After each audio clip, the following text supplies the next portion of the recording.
Salam teknokreasi. Selamat pagi semuanya. Pagi ini istimewa sekali karena saya ada di rumah Bapak Hendar Priyadi, beliau dulu Wali Kota Semarang, kemudian jadi pejabat LKPP. Outsourcing Outsourcing. Bukan pejabat, outsourcing. Iya. Teman-teman, kenapa saya bisa kesini? Kebetulan saya beberapa hari yang lalu di DM sama sahabat saya yang beken Prof. Ridwan tadi ya. Soal buku. Nah, Pak Andi ada buku baru nih, Mbak. Ini bukunya. Kemudian saya terpikir untuk konten dengan Pak Andi. Saya nanti akan banyak bertanya soal buku ini. Pak Andi, selamat pagi. Pagi, Mbak Uni. Prof. Ridwan, selamat pagi, Prof. Selamat pagi, Pak Andi. Terima kasih loh, Pak. Kita sudah boleh menjajah dalam tanda petik rumah Pak Andi. Kita ngonten di rumahnya Pak Andi. Istimewa sekali pagi ini. Ya. Pak, mohon maaf lahir batin karena masih dalam suasana semuanya lebaran. juga maaf lahir batin. Maaf lahir batin. Pak Andi, ini kan saya kemarin dapat DM dari Prof. Ridwan soal model tata kelola Kota Cerdas Semarang. Ini bukunya Pak Andi. Nah, bisa cerita Pak, ini buku apa sih Pak? Oke, ya terima kasih Mbak Uni semuanya, termasuk Prof. Ridwan. Suatu ketika saya pernah ada dalam sebuah fase untuk bisa bersekolah lebih tinggi lagi di Undip waktu itu. Saya ngambil dokter ilmu sosial. Kemudian muncullah sebuah disertasi terkait dengan model tata kelola kota cerdas di Kota Semarang atau Smart City. Tapi menurut saya waktu itu kan Prof. Ridwan ini salah satu penguji saya. Penguji. Ya. Tuh, menurut saya ini kok disertasi ini hanya tergeletak di rumah ya. Yang tahu paling Prof. Ridwan dan pemuji-pemuji atau promotor yang lain. Bisa nggak ya ini dibuat yang buku simple tapi substansinya sama sehingga orang bisa kemudian bisa membaca ini dengan menarik. Nah, itu saya diskusikan dengan dua sobat dan senior saya, satu Mas Bayu Kresna, satu Prof. Ridwan. Ternyata bisa. Oke, kalau gitu Prof, kalau gitu Mas Bayu, tolong tidak ada yang dikurangi, tapi juga gimana caranya bahasanya lebih simpel. Nah, kemudian diedit bersama-sama, muncullah sebuah buku dengan berapa halaman nih Mbak? 100 berapa? 100. Kita lihat ini. Nggak sampai 100 halaman. Oh iya, sampai yang daftar pustaka ini. Ya, sekitar 80-an. Jadi jadilah buku 80-an yang saya rasa semua orang bisa membaca dan mudah-mudahan ada manfaatnya. Oke, baik. Ya, teman-teman, saya belum membaca seluruhnya karena baru hari ini saya mendapatkan bukunya, tapi sepertinya tidak berat karena tidak sampai 100 halaman, kemudian ada foto-fotonya. Kemudian saya ke Prof. Ridwan. Prof. Siap, sudah baca buku ini, Prof? Pasti sudah ya, Prof? Sejak dari soft copy. Tanggapannya apa, Prof? Tentang buku ini, Prof? Ya, yang jelas kalau disertasi itu kan berat bacanya. Iya. Ini dikemas agar bisa dibaca oleh orang-orang awam.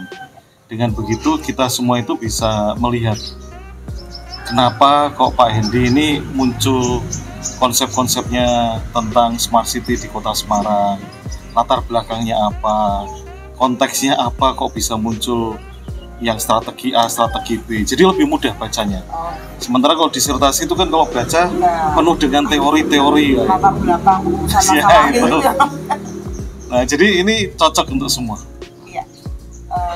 Pak Indi, model tata kelola Kota Cerdas Semarang kan berarti mengacu dari Semarang karena Pak Indi sekitar 10 tahun lebih ya Pak ya mengawal Kota Semarang. Nah, bisa cerita Pak yang dituangkan di buku ini itu tata kelolanya seperti apa sih Pak? Ya, ide awalnya begini, bahwa saya sebagai orang Semarang yang lahir, besar, sekolah, kemudian bekerja di Semarang itu kepengen membuat Semarang menjadi lebih baik, lebih hebat. Bukan berarti saat itu Semarang nggak hebat, enggak, tapi saya membandingkan saja dengan kota-kota besar yang ada di Indonesia nih. Bandung, Surabaya, waduh, dengan potensi yang ada di Semarang mestinya nggak sampai tertinggal jauh dengan kota-kota itu. Jadi sebelumnya saya mohon maaf, bukan berarti saya mengecilkan arti pemimpin sebelumnya. Nggak semuanya saya lakukan karena saya pengen buat Semarang menjadi lebih baik. Nah, kemudian ketemulah beberapa akar persoalan. Mulai dari birokrasinya yang rumit, kemudian masyarakatnya jadi antipati karena melihat namanya birokrasi itu sebuah kelompok yang eksklusif gitu. Itu kan berarti harus kita simpelkan. Kemudian mulai infrastrukturnya yang tidak seperti yang diinginkan masyarakat, penanganannya masih lambat dan seterusnya. Nah, itu coba kita rumuskan, diskusi-diskusi dengan mentor-mentor kami. Kalau waktu 2012 tuh orang sudah mendiskusikan tentang smart city di dunia ini, Singapura, Tokyo, New York gitu kan. Wah, Semarang mau seperti itu, mau tak buat smart city, duitnya nggak ada.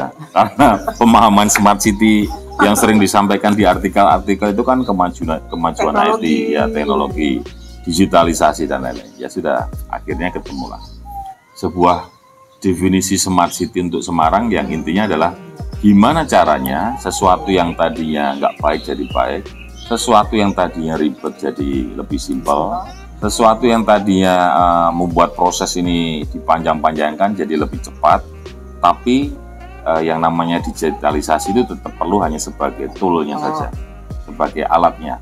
Tapi yang penting adalah perubahan terhadap pola-pola yang membuat masyarakat ini nggak suka, nggak berkenan dengan pelayanan publik itu menjadi lebih cepat. Ya. Artinya Pak Hendy sedikit mendefinisi ulang untuk Semarang ya Pak? Pemahaman saya begitu, karena kalau plek seperti di kota-kota besar di dunia ini, wah mereka investasi untuk sebuah yang namanya smart city sampai ratusan triliun gitu kan. Kapan kita bisa ini, Prof ya? Kalau tanggapan Prof kan bagaimana dengan apa yang dilakukan Pak Hendy dengan sedikit mendefinisi ulang? Ya, secara konsep itu tidak berubah, tetapi melihat konteksnya ke kota Semarang. Mungkin juga bisa saja melihat kota-kota yang lain yang mungkin dengan karakteristik yang sama. Nah, itulah kelebihannya di situ. Jadi beberapa kota mungkin juga bisa melihat atau membaca buku ini yang kalau dengan posisi yang kurang lebih sama, apakah juga bisa menjadi kota cerdas gitu. Apalagi kalau kita sering asosiasikan dengan kota cerdas itu kota high tech gitu ya. Ini memang ya tidak ke arah situ kalau di kota Semarang. Pelan tapi pasti ada. Tetapi memulainya tidak selalu harus high tech. Tapi ujung-ujungnya adalah kesejahteraan masyarakat. Dan itu tercapai. Ya, alhamdulillah. Ya. Ya, Pak, ini kan nanti buku pasti akan dibaca orang umum, orang awam, masyarakat umum. Nah, kalau Pak Hendy melihat manfaat buku ini untuk orang awam seperti apa, Pak?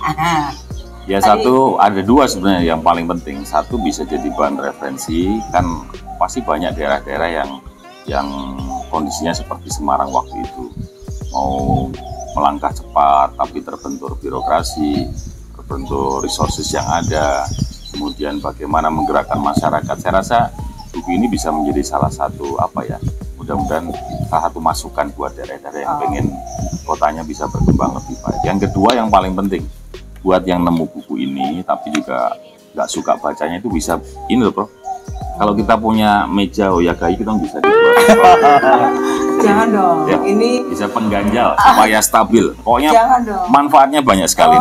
Jangan dong, ini buku pasti akan memberikan insight untuk teman-teman. Saya yakin meskipun bukan akademisi ya Prof ya, bukan dosen apapun, ini sudah dipermudah. Ya. Dan ini ada yang menarik. Free wifi, oh bukan ya Pak ya? Free wifi, ya. Oh, ya. Bukan free wifi Pak. Ini ada gambar yang menarik, ini ada Pak Hendy dan ada tulisannya free wifi. 2013 itu salah satu yang kita lakukan dengan keterbatasan. Kita ketemu teman-teman Telkom, ayo Pak dibuat lebih masif Pak supaya jaringan internetnya semakin bagus, masyarakatnya memakai internet semakin banyak. Oke, terus mereka pasang hotspot di beberapa titik di kota Semarang. Sekolah, taman, yang kalau kita hitung di tahun 2013 saat launching Semarang Smart City itu ada 2.300. Prof, kalau buku ini dibaca oleh pemimpin daerah, kira-kira cocok nggak Prof? Ya, meskipun tadi ya, itu mulai dari bawah pembahasannya, tetapi bukan berarti tidak kekinian. Karena konsep yang dibahas di dalam buku itu ya sudah sampai ke Society 5.0, kemudian juga sudah menggunakan Garuda Smart City yang dipakai sebagai tolok ukur di Indonesia, sehingga bukan berarti kalau mulai dari bawah itu nggak sampai atas. Nah, jadi kalau ini dijadikan rujukan bagi pemerintah daerah yang lain, saya kira juga bisa bersaing dengan Kota Semarang. Ya. Jadi kalau misalnya apa yang Bapak tuangkan di buku ini yang berasal dari disertasi, apakah bisa diimplementasikan di kota-kota lain, Pak, di Indonesia, Pak? Karena kota di Indonesia itu kan banyak sekali, kemudian juga punya spesifikasi ya, Pak. Ya, pengalaman saya jadi wali kota nih. Iya. Sebenarnya wali kota itu bisa mengarahkan sebuah kota seperti yang dia kehendaki. Jadi kalau dia menghendaki kotanya bagus, ya dia bisa buat kotanya bagus. Dia pengen menghendaki kotanya jadi kota yang nggak bagus, ya dia bisa lakukan itu karena namanya juga memiliki kewenangan untuk membuat kebijakan. Nah, saya melihatnya dari pengalaman saya, semuanya tergantung dari sumber daya kita. Kalau ngomong Jakarta ya Prof ya, wah itu udah asik sekali tuh. Punya 70 sampai 80 triliun APBD-nya. Nah, kalau Semarang kan 5 triliun, duitnya cukup. Nah, di daerah lain mungkin ada yang lebih tinggi dari Semarang, ada yang kurang dari Semarang. Nah, kalau sudah ketemu yang keterbatasan gitu, ya tinggal kita fokusnya di mana. Kalau Semarang waktu itu ya prinsip pertama harus kesehatan. Kenapa? Kalau warganya sehat, pasti bisa ngapa-ngapain. Jadi apa nih yang di masalah kesehatan? Ya jangan sampai orang Semarang kalau kemudian sakit ya kesulitan berobat. Kita buat UHC, semuanya boleh berobat gratis asal di kelas 3 loh. Kemudian kita buat ambulan hebat waktu itu. Telepon 15 menit mobilnya datang, ada kegawatan. Dan seterusnya dan seterusnya. Setelah ini clear di kesehatan ya pasti masuk di pendidikan. Begitu banyak anggaran yang kemudian kita switch ke pendidikan supaya gurunya ya minimal hidupnya cukup.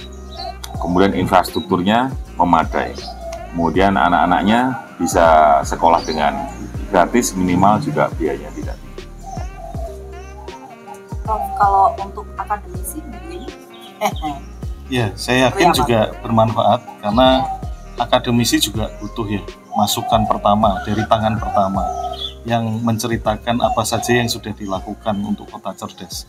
Apalagi di beberapa kampus ini sudah mulai bukan hanya di fakultas tertentu nih yang membahas Smart City, tapi juga fakultas-fakultas lain. Nah, itu juga bisa dipakai untuk jadi rujukan kalau selama ini diajari dengan konsep-konsep yang ada di Barat, bagaimana yang ada di Indonesia. Sehingga dari situ bisa ada pertimbangan bahwa apa yang dikerjakan di Eropa, apa yang dikerjakan di Semarang, berarti ada hal-hal yang mungkin bisa diambil yang di sana, atau bahkan kita punya kekuatan di sini itu bisa diperkuat. Saya ke Pak Endi, Pak, buku ini kan juga tadi kembali diambil dari disertasi. Ya. Apa Pak tantangan menulis disertasi kemudian mewujudkan dalam bentuk buku yang cuma 40 halaman? Tantangan utamanya waktu itu waktu. Tapi ya saya percaya dengan jalan Tuhan. Blessing-nya adalah ada waktu hampir 2 tahun negeri kita waktu itu terkena COVID, sehingga praktis kegiatan saya di pemerintahan itu berkurang sangat jauh, terutama yang rutinitas. Ya tetap ada pekerjaan turun ke bawah, memastikan vaksinnya merata, memastikan masyarakatnya mendapatkan pelayanan kebutuhan dan lain-lain. Tapi yang lain-lain rutinitas itu kan karena kosong, saya buat fokus untuk bisa menyelesaikan kuliah saya sekaligus menyusun. Ya, mungkin ada masukan untuk ini? Ya. Atau saran untuk ini? Pada prinsipnya ini kan buku ini hasil dari penelitian, artinya secara ilmiah itu terbukti. Jadi selalu akan berkembang. Nah, nanti mungkin juga Pak Endi tidak hanya berhenti sampai di sini, karena nanti pasti ada praktek-praktek berikutnya dengan skop yang lebih luas, yang mungkin bisa untuk tambahan-tambahan berikutnya, karena penelitian dunia akademik itu kan selalu berkembang. Bukan berarti yang kemarin itu lebih kecil, tidak, tapi memang kondisi berikutnya itu yang bisa kemudian memunculkan hal-hal baru. Nah, mungkin seri-seri berikutnya kita tunggu dari Pak Endi. Berarti ditunggu kesinambungannya. Iya. Jadi untuk ganjil mesonya lebih banyak gitu ya Pak ya? Mungkin bukan hanya kota, nanti provinsi. Provinsi, bahkan Indonesia ya Pak? Ya, bahkan Indonesia. Di, mungkin yang di luar Jawa juga harus belajar dari buku ini. Pasti. Pak Endi, satu lagi Pak, buku ini kira-kira bagaimana kelanjutannya seperti tadi Prof bilang? Bakal ada seri 2, 3, 4 dan sampai 10 nggak, Pak? Ya kalau menceritakan sebuah pengalaman, hal itu mungkin saja. Ya. Yang menjadi kendala itu tadi waktu untuk ya, mencurahkan hasil dari pengalaman itu. Kadang-kadang bisa hari ini menyempatkan nulis, kadang-kadang lupa lagi, kadang-kadang ya udah itu. Kecuali kayak Prof itu kan dia kan akademisi, waktunya hanya untuk menulis, membaca, Kita ini kan waktunya harus dibagi beraneka ragam. Prof, kalau inspirasi yang bisa diambil Prof dari buku ini apa Prof? Ya, sebetulnya kalau dari sisi teknologi informasi, penerapan sebuah teknologi informasi itu di manapun ya, itu tergantung dari pimpinannya. Jadi kalau pimpinannya tidak care, pimpinannya tidak paham, pimpinannya bahkan hanya mengandalkan orang-orang pihak ketiga, nah itu seringkali gagal. Jadi survei sudah membuktikan bahwa di beberapa proyek itu gagal. Nah kali ini itu kita belajar bahwa ketika pemimpinnya itu bukan hanya peduli, tapi juga paham dan bikin disertasinya, gitu, maka tidak ada sesuatu yang perlu diragukan. Kalau seandainya Semarang, kota cerdas itu dulunya awalnya memang tidak terlalu high tech, kemudian dengan sentuhan-sentuhan teknologi jadi seperti sekarang ini. Nah, kita terinspirasi dari kalau mau berhasil, pimpinannya harus peduli. Soal kepedulian, Indonesia itu kan banyak kota yang tadi saya balik lagi spesifikasinya banyak. Kalau menurut Pak Hendy, ini kota cerdas ini bagaimana sih bisa diterapkan di kota-kota lain? Yang pertama, kita nggak bisa menafikan bahwa kemajuan teknologi sedemikian dahsyat. Jadi kalau diskusi saya dengan beberapa mentor saya termasuk Prof. Ridwan, ya ini pilihan Mas, kamu pakai teknologi atau enggak. Kalau kamu milih pakai teknologi pasti bisa punya kesempatan untuk bisa lebih maju, berkembang hebat kota ini. Kalau enggak ya seperti ini aja kotanya. Nah, jadi kami memilih bahwa meskipun bukan hal yang menjadi prioritas, tapi teknologi harus kita pakai, kita cermati, kemudian kita pergunakan untuk kemanfaatan di dalam Semarang Satu. Kalau teknologi umum apa Pak yang bisa diadopsi atau diadaptasi? Contoh yang paling sederhana kan begini. Salah satu kebijakan kami di 2019 adalah pengadaan dan pemasangan CCTV seluruh kota Semarang. Kita mulai dari tingkat RT. Ada sekitar 11.000 CCTV pengadaan kita pasang. Apa sih manfaatnya Pak Endi gaya-gayaan? Enggak. Ternyata hari ini Pak Polisi, Pak Kapolrestabes itu merasa sangat dibantu. Apalagi setelah kita keluarkan surat keputusan wali kota untuk memaksa orang-orang yang punya CCTV swasta itu terintegrasi dalam sistem Pemkot dan Polrestabes. Jadi misalnya nih ada orang masuk kemudian ke rumah saya, ambil burung gitu ya. Nah, kemudian dia lari kemana. Itu sama Pak Polisi hari ini udah bisa deteksi. Oh dari rumah Pak Endi ketemu lagi di sini. Oh setelah itu masuk rumah sih. Oh rumahnya ini udah tangkap lah. Oh yang motor juga begitu, benturan dan seterusnya. Jadi insya Allah ini nggak buat gaya-gayaan, tapi kemanfaatannya pasti bisa dirasakan oleh masyarakat, terutama untuk keamanan. Ya. Pak, saya ada sedikit testimoni soal CCTV itu banyak manfaatnya. Jadi rumah saya kebetulan agak sedikit gang gitu kan. Di rumah saya, samping rumah saya itu ada kebun, jadi di situ tetangganya bisa duduk. Kemudian mohon maaf ada orang naik motor masuk gitu kan lewat gang, mohon maaf begal susu, tetangga saya kena begal payudara Pak. Itu yeah. Kemudian CCTV-nya bisa dilihat. Ya kemana-kemana ya, kan bisa dilihat. Itu masuk ke Instagramnya yang Semarang apa saya lupa. Ya, itu sampai masuk gitu. Jadi ketangkap kalau nggak salah. Dan itu juga dia melakukan di daerah Kalicari, rumah saya di daerah ini, daerah Probosan. Memang itu bermanfaat teman-teman. Ini testimoni saya. Iya. Prof, kalau untuk teknologi apa yang bisa dimanfaatkan untuk kota cerdas ini, Prof? Ya tadi step by step ya, Ya. step by step yang diceritakan Pak Hendi. Tetapi step by step itu mendasar. Tadi yang disampaikan Pak Hendi misalkan CCTV, itu kan sebetulnya Internet of Things. Ya. Kemudian masuk ke dalam big data.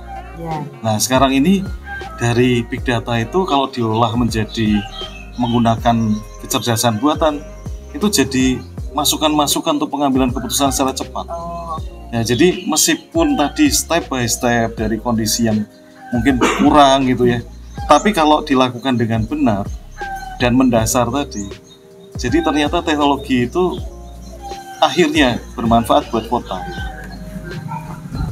Pak, kalau penerapan kota cerdas kan juga berimbas pada SDM. Ya, Seperti apa Pak SDM, kesiapan SDM yang dibutuhkan? Nanti biar bisa ditiru sama kota-kota yang lain. ya pasti ada pro ada kontra gitu ya. Ada yang kontra itu ya umumnya ya PNS waktu itu ya, yang dia sudah mendekati usia pensiun, masuk era-era kolonial gitu ya. Tapi banyak juga kok yang masih sangat tertarik update untuk bisa memahami teknologi. Nah kalau saya waktu itu ya sederhana aja, bahwa jabatan kawan-kawan ini memerlukan kemampuan berpikir yang lebih cepat. Saya kepingin kita hari ini lebih mengaktifkan komunikasi misalnya lewat email gitu ya. Ya, email itu apa? Email itu apa? Ya sudah belajar kalau mau mengikuti perkembangan. Kalau enggak, ya mohon maaf, tempatnya harus diisi yang lain.